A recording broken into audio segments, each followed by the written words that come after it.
Welcome to my YouTube channel. This is my first vlog. My name is Mukesh Kumar. I am qualified company secretary and doing practice. आज हम पढ़ेंगे limited liability partnership क्या होती है. Limited liability partnership is a mixture of partnership act 1932 and the mixture of companies act 1956 बोल लो या 2013 बोल लो. जब पीछे हमारे पास जब एलएलपी एक्ट नहीं था तो लोग को एक easy way of method doing business requirement थी, तो उन्होंने वो अपना काम एक बिजनेस मॉडल एक पार्टनरशिप बना के कर लेते थे.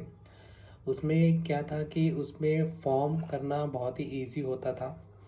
लोग आसानी से उसको इनकॉर्पोरेट कर लेते थे. बहुत सारे कंप्लाइंसेस भी नहीं हुआ करते थे, सिर्फ इनकम टैक्स ITR यही फाइल करना हो रहता था.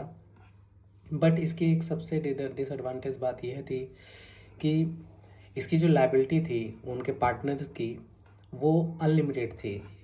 कुछ कुछ केसों में तो पार्टनर की उनकी पर्सनल असेट्स को भी अटैच कर लिया जाता था in case of default. Limited liability partnership के कुछ एडवांटेज भी होते हैं.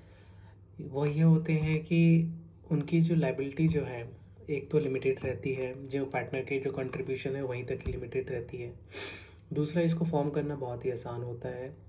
तीसरा, इसके compliances in comparison to companies act बहुत ही कम होते हैं.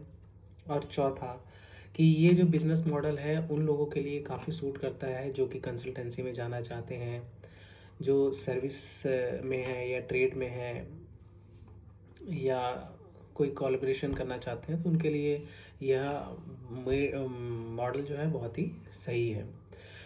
दूसरी साइड हम देखें तो एलएलपी एक्ट और एल पार्टनरशिप फॉर्म उन लोगों को सूट नहीं करता जो कि लॉन्ग रन में मार्केट से कैपिटल उठाना चाहते हैं या वेंचर कैपिटल से वो फंड रेज करना चाहते हैं. और क्योंकि ये जो इस मॉडल में रिकग्निशन जो है बहुत ही लिमिटेड है और rather than to companies. So best यही रहेगा कि जब आप कंपनी या बनाने का सोचे या एलएलपी बनाने का सोचे तो इन सब चीज़ों को बेहतरी पहले ध्यान रख ले, फिर उसके बाद ही इनकॉर्पोरेशन करें.